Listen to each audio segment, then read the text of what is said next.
Hoy, kung sino ka man, magtrabaho ka. Oh, huwag kang mang-scam. Huwag na lang, parang niluluko mo ako. Sabi kanya, nagtatampo-tampo pa siya. Hindi, imposible na hindi ako matawagan kasi online ako eh. Nami-message nga niya ako kasi hindi niya ako matawagan. Alright, mga ka-jokes, good morning. Meron akong ipapakita sa inyo mga ka-jokes. Grabe to. Hoy, kung sino ka man, magtrabaho ka. Oh, huwag kang mang-scam.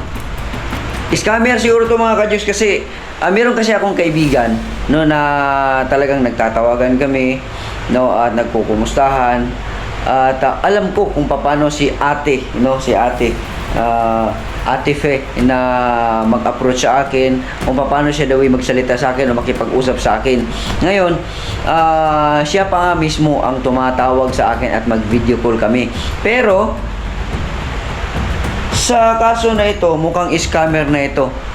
Akalain mo ba manghiram sa akin ng 1,000? Ngayon, kinakausap ko. Sabi ko, bago ako magbigay sa iyo ng 1,000, bigyan mo ako ng isang patunay na ikaw talaga to. Kasi may napapansin kasi akong kakaiba eh. Kumbaga, nanghiram ng 1,000 na hindi naman ganito si Ate Fe. Hindi siya ganito.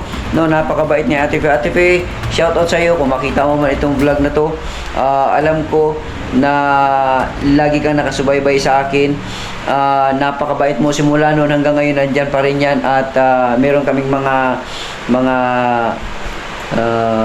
usapan niya ni ate na napakabait yan para sa akin. Napakasolid na viewers yan. At siguro ito siya na scam siguro no sa mga friend ni Ate Fe, no? Sa mga friend ni Ate Fe, sana po makita nyo ito at be aware ha, baka scam na ito, hindi natin alam ha. Pero si ate, napakabait niyan si ate. Baka na-hack yung kanyang account, baka na-hack lang ha, no?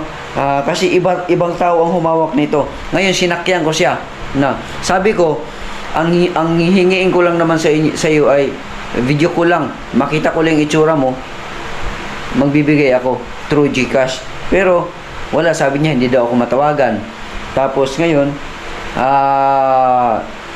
sabi ko, sige, bigyan kita ng chance.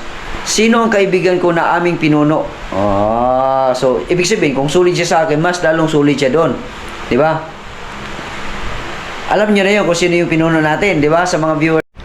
Ayan, nagluba tayo. Siyempre alam niyo na 'yon mga ka-jokes no kung sino yung ating pinuno no. So ito susubukan natin 'to, alamin natin 'to kung ano talagang katotohanan nito.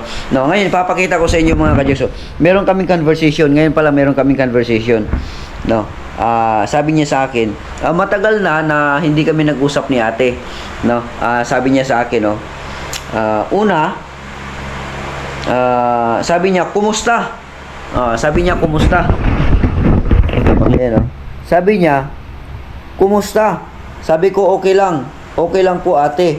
Sabi niya, saan ka ngayon? Sabi ko, sa bahay po.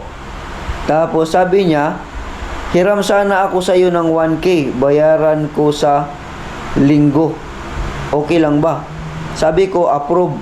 Ang sabi ko dito, GCash lang po ate. Sabi ko, GCash lang po ate. Ngayon,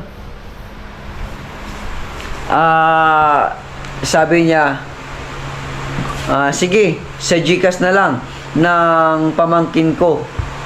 Kunin ko no. Yun ang sinabi niya. Kunin ko siguro to ang sabi niya. Kunin ko, salamat salamat. Tapos nagbigay siya ng number. Ngayon, bigay din siya ng pangalan nung nakapangalan dun sa GCash. Tapos sabi ko, teka ate, video call ka muna para makita ko na ikaw talaga ito. Baka kasi nahack ka. Alam mo na. Alam mo na. Sabi niya, anong nahack? So dito pa lang nag-ano na ako. Meron na akong anong nahack. So ibig sabihin hindi niya alam yung hack. Nagkukunwari siya ngayon kung ano yung hack o hindi, na wala siyang alam. Ngayon, pinakita niya sa akin ang picture ko na kunyari tumawag siya at hindi daw ako matatawagan. Ito, hindi daw ako matatawagan. Ito. Yan ang pinakita niya. Hindi daw ako matawagan. Yan, sinend niya yung puto na yan. Ayan. Tapos, nung sinid niya yung puto na yan, sabi niya, di ka matawagan, bakit? Sabi niya ganon. Ngayon, sabi ko, tawag ka daw ulit. So, tinanggal ko lahat ng mga ano ko, yung mga, kasi nanonood kasi ako ng ano, nanonood kasi ako doon sa video na ini-edit ko, kaya baka siguro, kaya tinanggal ko. Sabi niya, ganun pa rin, bakit? Sabi ko, sorry. Pag di video call, di ako magbigay. Sabi ko ganon. Tapos sabi naman niya dito, puntahan na lang kita sa inyo. Bayaran ko naman sa'yo sa linggo. Sabi niya ganon. Sabi ko,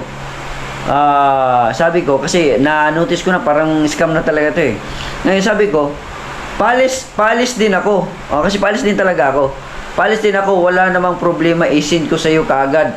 Pero tawag ka muna para makasiguro ako na ikaw to. Sana maintindihan mo ako, sabi kong ganon.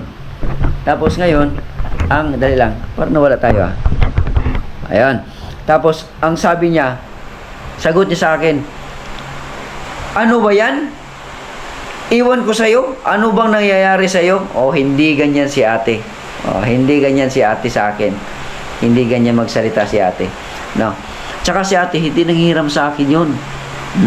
Si ate Faye, hindi nanghihiram sa akin yun. No?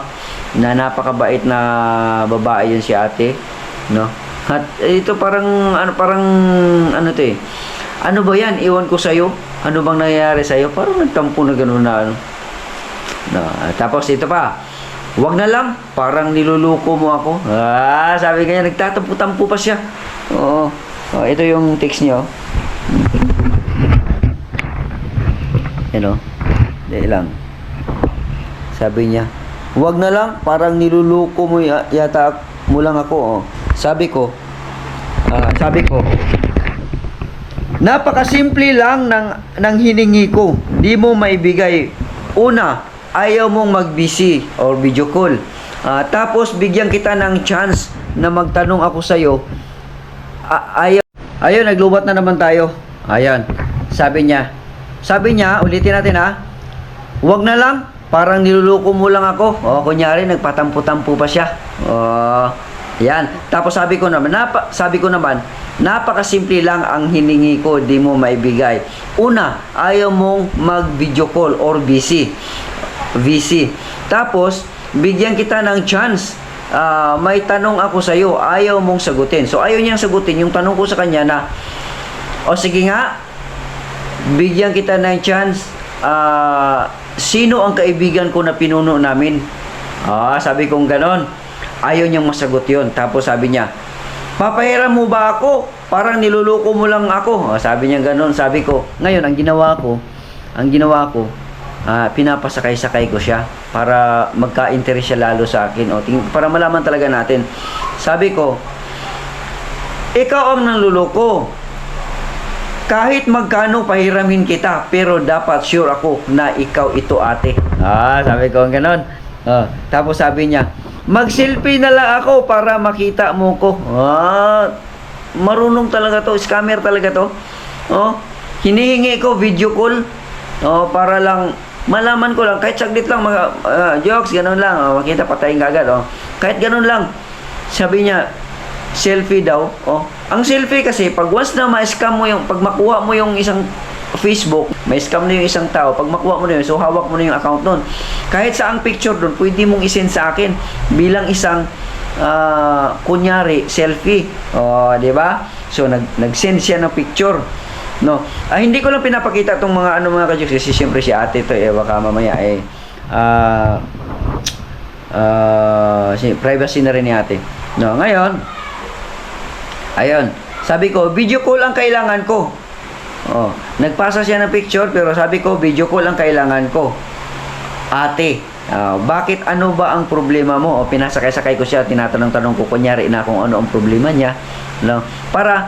Para sabihin nung scammer na interesado to, talagang kamag-anak talaga to o kung ano man, close talaga to, di ba? No, so hindi pa siya nag-reply. No, so ngayon sasagutin natin, chat natin siya na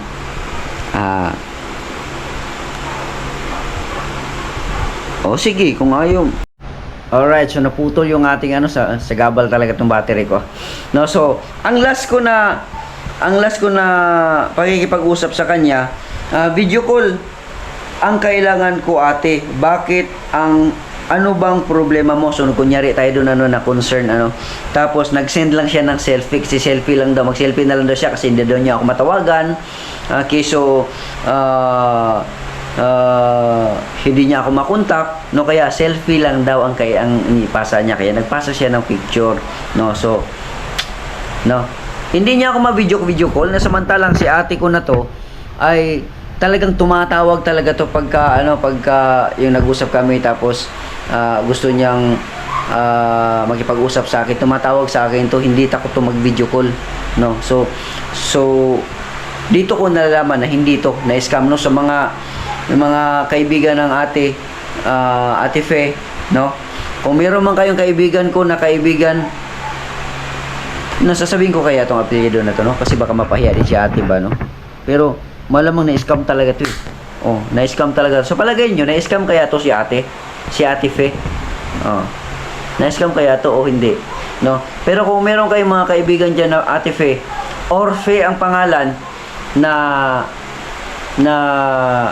kaibigan ko, na naging kaibigan nyo sa friend list ninyo, no. So aware sa mga fee mo na ngayon, ha, kasi baka na-scam to, no. So delikado tayo, nanghihiram siya ng pera sa mga kaibigan, no, nang bibiktima, no. So ito, ang ate ko na to, hindi ganito magsalita, hindi rin to nanghihiram ng pera, talagang suporta lang talaga to, nanonood lang talaga simula noon hanggang ngayon. Kilala ko to, nagkakausap na kami nito, no. Kawawa naman ang Ate Fe, no.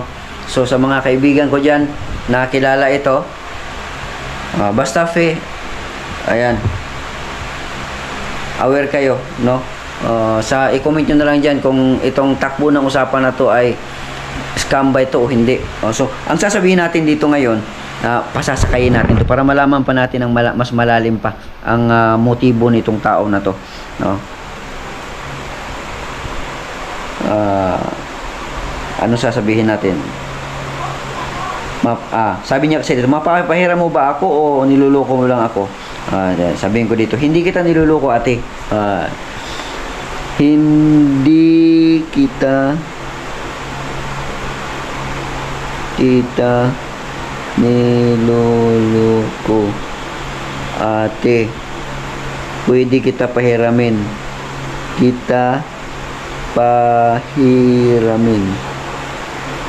Pwede kita pahiramin.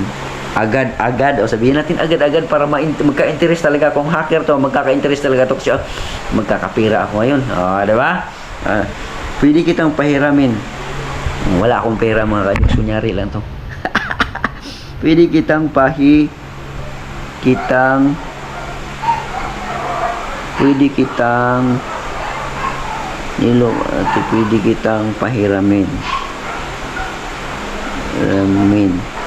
Agad-agad.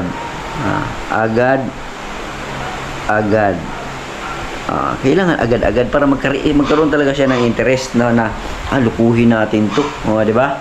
Ganun yan eh. Pwede kitang gawin na lang natin katuwaan to. Pwede kitang pahiramin agad-agad.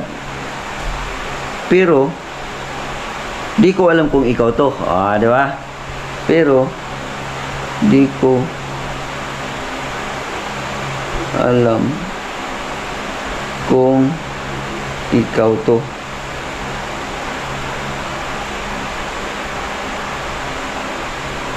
Tama naman na yan. Tingnan natin kung mag-reply. Delivered na. Hindi kita niluloko, ate. Pwede kitang mapahiram agad-agad. Di ko alam. Pero di ko alam kung ikaw to.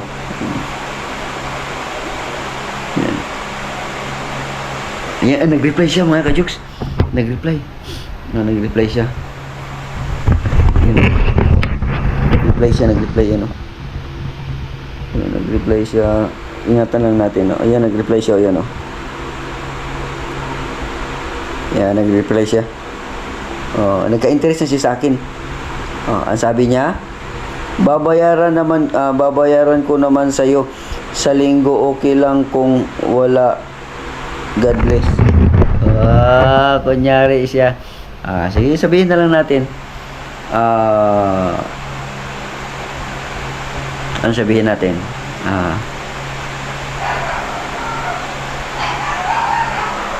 Walang problema, sabihin natin. Walang problema ang pera, ate. Video call ka muna. Walang problema sa pera, ate. Video call ka muna.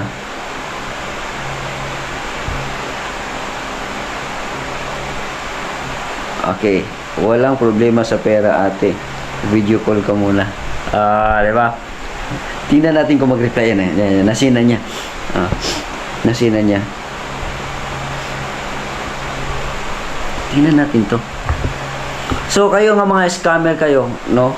Ako na-scam na rin ako dati. Kumbaga, nahack pala yung aking account pala. Nahack yung aking account ng isang scammer. No? So, maraming beses na na-scam yung aking nahack pala yung aking account dati, no? So wala na yon, binitawan ko na yon kasi baka may access pa yung mga ano doon, kaya bago na itong Facebook natin, no? Ganon din, nangi-scam siya sa mga kung ano-ano, sa mga kaibigan ko, mga ganon, no? Nagtatawag, nagchat-chat, no? So ayun, yung Prince Jokes adagit ko dati, no? So wala na yon. Nahack yun nung panahon nung nasa ano pa ako, nung nasa Burias Island pa ako, tapos pumunta ako kay Idol dati, doon na siya nahack. December nung pumunta ako kay Idol, no, doon siya nahack. Tapos wala na, hindi ko na siya ma-recover at marami na akong nakikita na pinasa sa akin ng mga kaibigan ko na ganito-ganito, iba na ang basta nagmamanipulate na siya, no. Ngayon binitawan ko na yun at naggumawa ako ng bago. Ito na yung bago nating account, no. So kayo na mga mabibiktima ng ganito, na merong kaibigan kayo, huwag basta-basta maniwala, no. Na pag merong kayong mga kaibigan na magsabi lang, kumusta? Asan ka ngayon? Tapos ang kasunod nun, pahiram ng pera, siguraduhin nyo muna.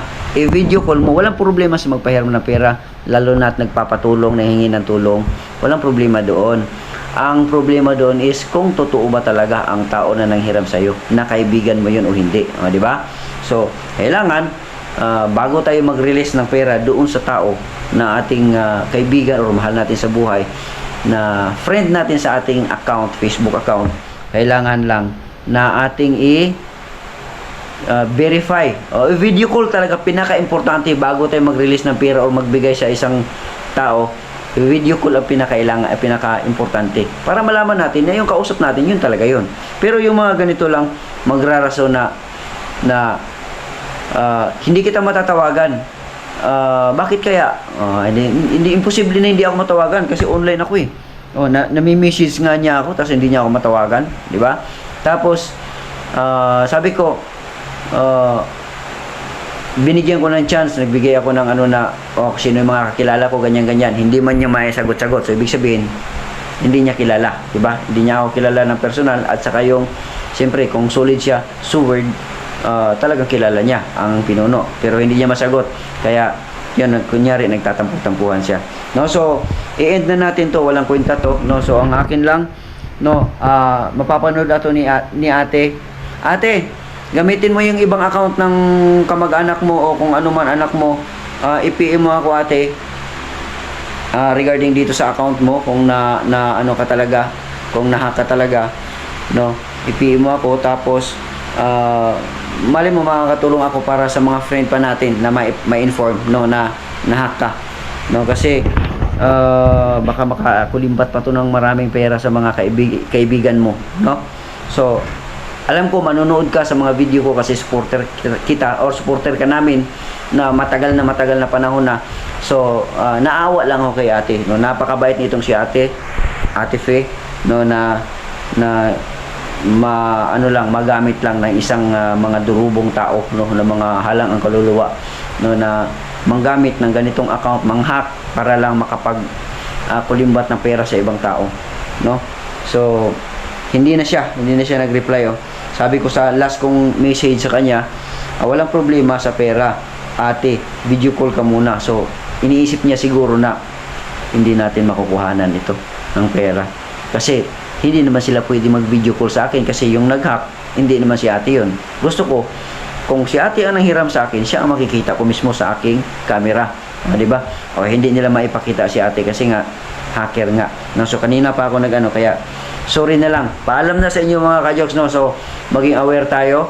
Ang importante sa lahat ng mga transaksyon, lalong-lalo na sa online or sa cellphone, pag once na kahit kaibigan ka, mag-anak man yan, na manghingi sa inyo ng tulong at maghingi ng pera, lalong-lalo na pagdating sa pera, video call ang pinaka-importante bago tayo mag-release, kasi baka madali tayo, no? So hanggang dito na lang. Maraming salamat sa inyong lahat. Nakaabot na naman kayo sa dulo ng aking video. Ginawa kong vlog to, di nagkaroon tuloy ako ng vlog. Hacker, punta pa kayo dito. Mga hacker dyan, iba-vlog ko kayo. Sa mga kaibigan ko dyan, no, nakakilala man kay Ate Fe, kung meron man kayong friend natin na nagngangalang Fe, relax muna tayo, aware muna tayo, magiging mapagmatsyag muna tayo na wag mo nang mag-response ng basta-basta lang, ha? No, kasi hindi ko lang kasi sabihin ang buong pangalan ni ate, kasi siyempre ano din niya yung kanyang privacy ba, no? Pero kakaawa din si ate. Mas maganda sana yung malaman lahat, ano. Sige lang, no, basta ako sigurado ako nito, hindi to si ate. Baka mamaya mag-message ito, tingnan natin kung ano pa mga gagawin nito. Pero sa ngayon, mag-i-end muna tayo. Hanggang dito na lang. Ako pa rin po si Jokes MTV na palagi nagsasabing mahal ko kayo and God bless us all. Bye-bye!